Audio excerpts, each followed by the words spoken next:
요즘 뜨거운 날씨가 이어지고 있는데요. 뜨거운 여름 날씨와는 너무 반대인 꽁꽁 얼어붙은 여의도 겨울 왕국으로 한번 가보겠습니다.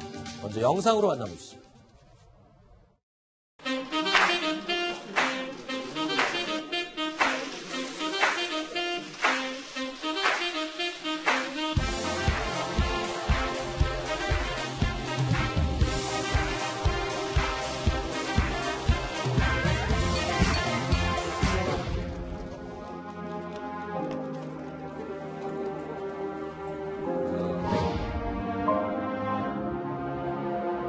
추경 얘기는 합의문에서 우선 그런 문구 자체를 전혀 넣지 말자.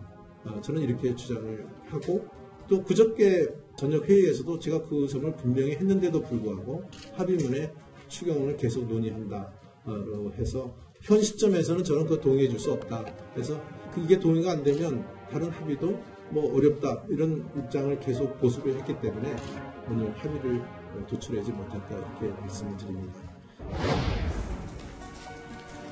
이 청문을 정면 거부하겠다는 거 아니겠습니까? 그러려면 국회의원직을 내려놓으시든지. 오늘 합의를 깨기 위해서 오신 듯한 모습이었지 않나 싶습니다. 을도 이런 의리 없습니다. 정부가 가장 중요하게 하고 싶은 것을 아예 논의도 못하게 하는, 국회가 논의도 못한다는 게 말이 됩니까? 저는 이거는 자유한국당이 정권 교체를 인정하지 않는 겁니다. 이건 대선 불복입니다. 심사도 아니고 논의조차 못한다고 하는 것은 어느 도단이냐.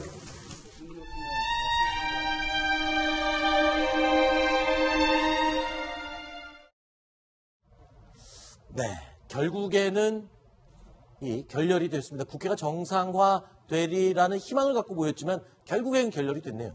네, 그렇습니다. 이 강경화 후폭 풍으로 인해서 지금 국회가 멈춰있는 상황이잖아요. 이걸 좀 해결해 보고자 오늘 오전 10시에 이 사당 원내대표가 만났습니다.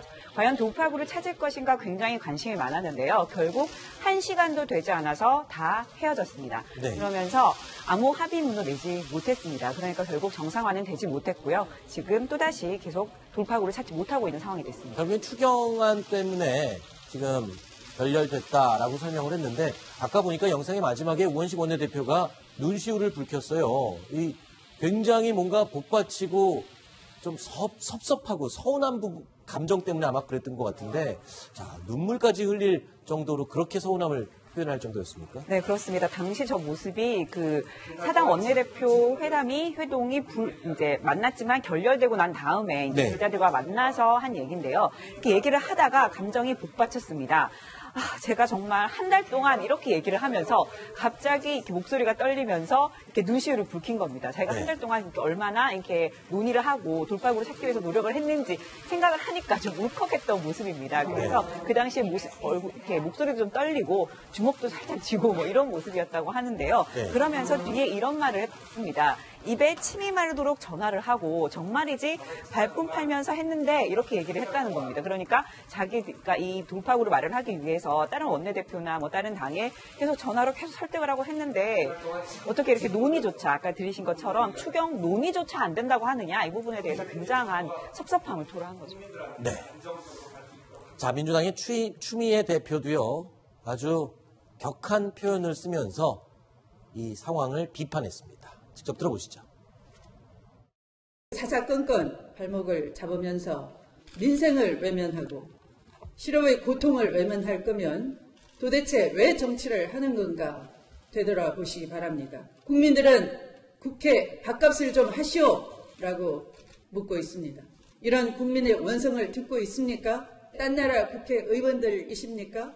자유한국당은 일자리 추경안 논의 자체를 하지 않겠다. 목리를 부리고 있습니다. 4당 대표 합의 자체를 무산시켰습니다.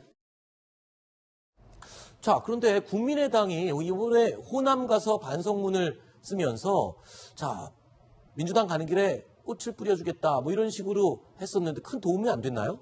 네, 국민의당은 이번 상황에서 네. 무엇보다도 강경화 후보자를 굉장히 강하게 반대를 했었습니다. 네. 신국정농단이다. 대통령에 의한 국정농단이다라고까지 얘기를 하면서 강하게 반대를 했었거든요. 네. 그런데 지금 대통령과 정부가 강경화 후보자를 장관으로 임명하는 강행을 하니까 굉장히 입장이 난감해진 거죠. 호남에서 한 얘기는 있고 네. 정부는 강행을 했는데 우린 반대를 했고 굉장히 난감하니까 이 부분에 대해서 뭐 추경 부분은 뭐 합의문에 들어가도 그만이고 안 들어가도 그만이고 이런 입장을 취하고 있었습니다. 네. 그러니까 딱히 도움이 되지 않았던 거죠. 지금 상황에서는. 네. 그런 상황이죠. 자, 청와대와 대통령의 이 일자리. 자, 이 사안에 대해서는 정말 필수적인 추경안인데 이 국회가 서로 문을 닫으면서 지금 청와대 그리고 문재인 대통령은 상황이 지금 난감해졌습니다.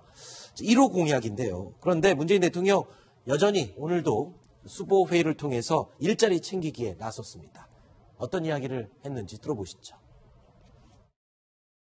그래서 앞으로 당장 이번 하반기부터 공무원이나 공공부문 채용을 할 때 브라인드 채용제를 좀 실시했으면 합니다.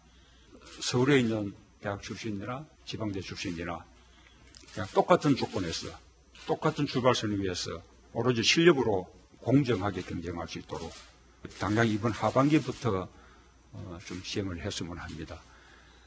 또 한 가지는 혁신도시 사업으로 지역으로 이전된 공공기관들이 또 신규 채용을 할 때 그때는 지역 인재를 적어도 한 30% 이상은 조금 채용하도록 지역 인재 채용 할당제 분명히 했으면 합니다.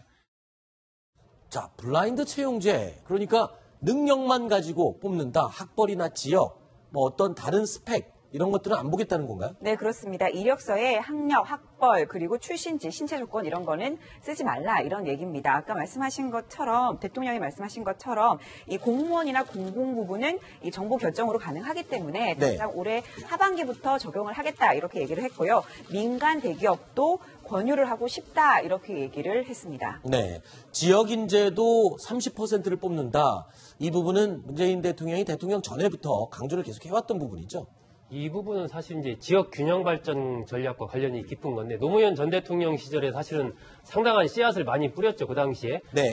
공공기관들도 다 지방으로 이전을 하고 그러한 효과가 요즘 들어서 이제 조금씩 나타나고 있는 그런 상황이기 때문에 문 대통령이 지역 인재 30% 할당 이러한 부분이 이제 현실화됐을 때는 사실 많은 변화가 저는 일어날 것이라고 봅니다. 그리고 대학 진학 문제까지도 영향을 미치는 그러한 부분들이 있기 때문에 아마 노 전 대통령이 씨앗을 뿌려놓은 그 균형 발전 그 부분을 더욱더 공고화하고 안착하겠다. 네. 그러한 어떤 의지의 표현이 아닌가 그렇게 보입니다. 네.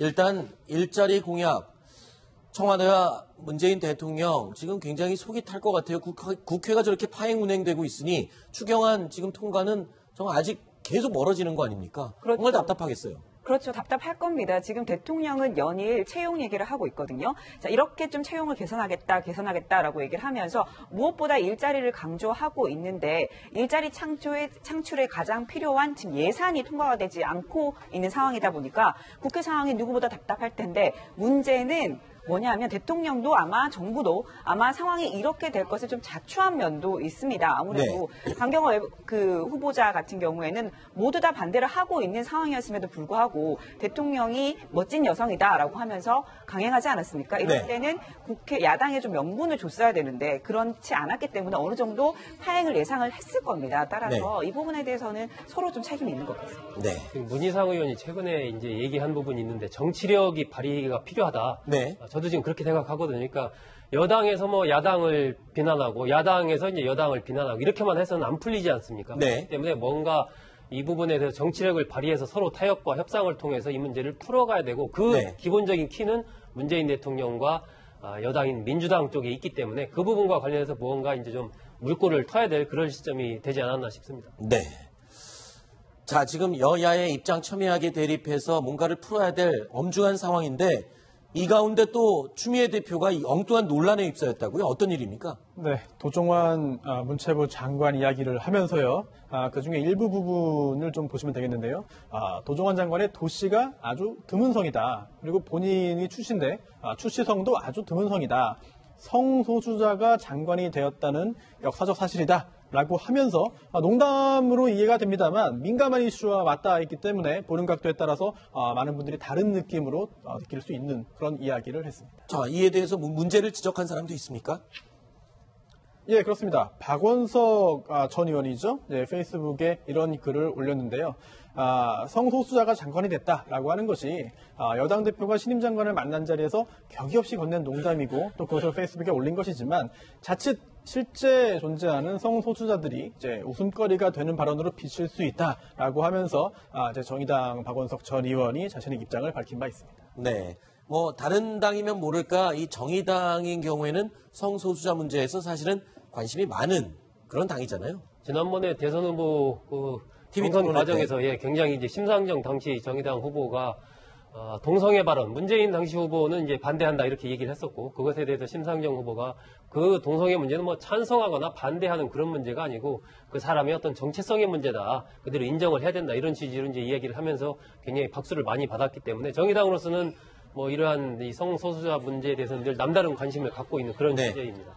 자, 뭐 청와대 얼마나 지금 답답하겠습니까만 좀 시원한 얘기로 마무리를 한번 해볼까요? 오늘 청와대 기자실에 아주 시원한 일이 있었다고요? 무슨 일이 있었던 겁니까? 네, 바로 김정숙 여사가 이 청와대 기자단에 지금 보이는 바로 저 과일 화채를 직접 만들어서 나눠줬습니다. 기자들에게요? 네, 그렇습니다. 날씨가 워낙 더우니까요. 기자들이 좀 시원하게 먹었으면 좋겠다라고 하면서 직접 만든 건데요. 보시면 과일이 굉장히 풍성하게 들어가 있습니다. 수박, 배, 사과 이런 게 굉장히 풍성하게 들어있고요. 그리고 반드시 이 오디 2개가 반드시 들어가야 된다라고 하면서 오디 2개가? 네, 저렇게 동동 띄워서 같이 줬다고 합니다.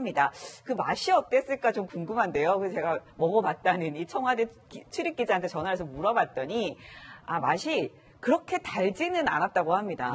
달지는 않고 이렇게 톡 쏘는 맛이 탄산수가 들어간 것 같다 이렇게 평가를 하더라고요. 그래서 이 청와대 그 기자단 내부에서는 좀 호불호가 갈렸다 이렇게 솔직하게 얘기했습니다. 그렇군요.